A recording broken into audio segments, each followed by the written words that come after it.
Je suis Arnaud Gabriel. Je suis Marie-Laure Gabriel. Et nous sommes balettiers.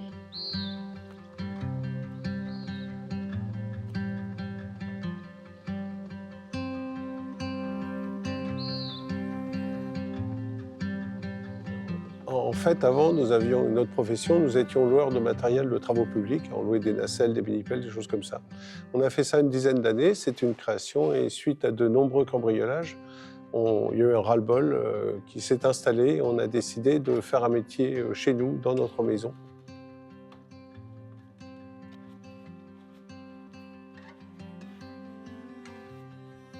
Oui, j'ai trouvé des machines à fabriquer les balais, donc des vieilles machines intéressantes qui ont interpellé mon mari. On a creusé, on a vu qu'en France, il y avait presque plus de balettiers. Et puis, de fil en aiguille, on est arrivé sur un des 2 derniers balettiers de France qui était à la retraite depuis 8 ans. Et ce monsieur-là nous a dit, vous n'en trouverez plus des machines. Par contre, moi, j'ai conservé les miennes.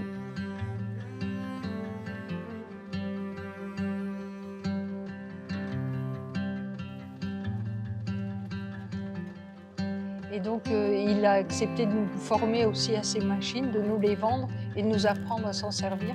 Alors lui, il faisait les balais traditionnels qu'on trouve dans le commerce. Il nous a dit, il faut absolument que vous trouviez des idées pour rajeunir et relancer ce métier-là.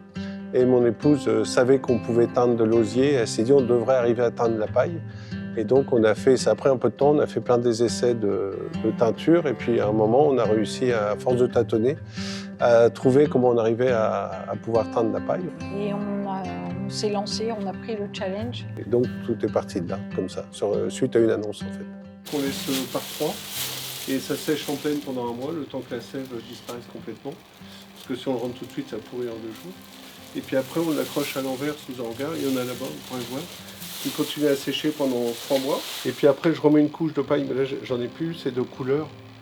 Hein. Donc là, je vais mettre du noir et du blanc, parce que j'ai un manche noir, par exemple.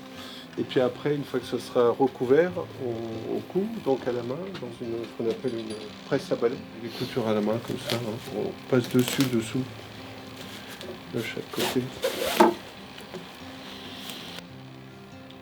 Ça vous prend toute l'année, en fin de compte, puisque les étapes étant... Exactement. En fait, la première fois où j'ai réalisé une balayette qui nous paraissait correcte, c'était au bout de 2-3 mois. On avait fait plusieurs essais. Hein. Et donc, mon épouse me guidait. Moi, j'ai essayé de fabriquer au mieux et elle me guidait. Et au bout de, je crois que je 3 mois à peu près, là, je commençais à maîtriser beaucoup mieux mon métier et à sortir des choses correctes.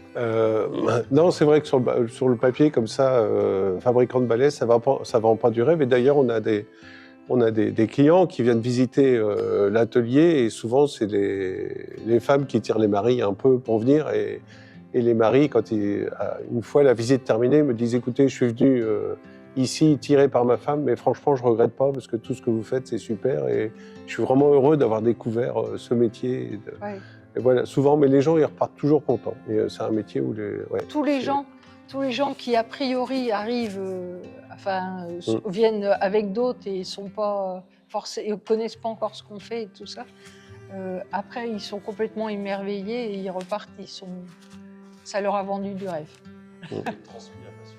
Oui, c'est ça, carrément. Tout à fait. Oui, on a transmis la passion, tout à fait.